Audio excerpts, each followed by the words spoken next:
guys at sa mga kabatch ko noon mula elementary hanggang sa pag-graduate ng elementary. Ngayon niyaya nila akong maligo daw sa dagat. Kasi first time ko lang maligo. Sana all. Pangalawa ata. Basta nakalimutan ko na eh. Yan. Pag namatay. Kaya sasama ko. Binigyan nila ako ng bigas. Yan, yan yung bigas oh. Lulutuin ko. Kasi yun lang naman ang gagawin ko eh. Wala na akong gagawin iba. Kaya hanggang dito lang muna guys. Yun nga guys, andito na yung bigas na binigay sa akin ni Andrew para lutuin ko. Yan oh.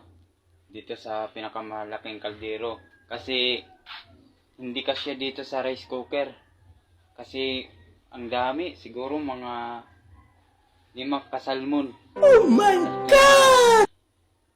Bugas. Bugas. Yan. Nulat. Hinihintay ko na lang. At saka mga kabatch. Yan o. Nakasaing na. Kaya doon sa pupuntahan namin, magbablog na lang ako doon. Naku! Itago mo ko! Makasabanding ko yung mga kabatch ko na nagyaya sa akin. Yan. A few moments later. Bumibili yung dalawa kong batch. Okay, mga kumpuan. Yan. Kasi ito yung isa kong kabatch. Oh my God! Wow! Sa iyong ngiti, ako'y nahuhumaling. At sa tuwing ikaw ay gagalaw, ang mundo ko'y tumitigil para lang sa'yo. Yung dalawa busy sa pagbibili o. Yan yung guys. Bibili sila ng bangos. Ito na kami sa Malahog. Michelle. Yung driver namin. Yan o. Yan. Princess. Yung namin, driver namin. Yung driver namin.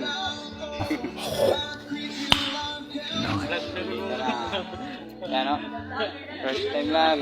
Yan. Sa Malahog. Yan o. Yung driver namin alis na. Yan. Yung driver kami alis na panahon. Hi vlog! Yan o. Mga kabatch ko. Mga kabatchmate ko nung elementary.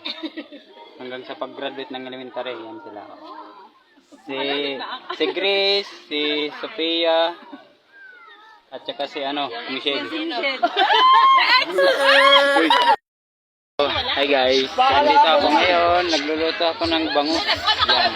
Tapos ito yung mga batchmate ko. Yan o. Yan. Si Andrew, yan. Si Dudgan. Sana all. Hindi totoo yan. Bola lang yan. Yan na. Kaibigan ko lang yan. Si Michelle.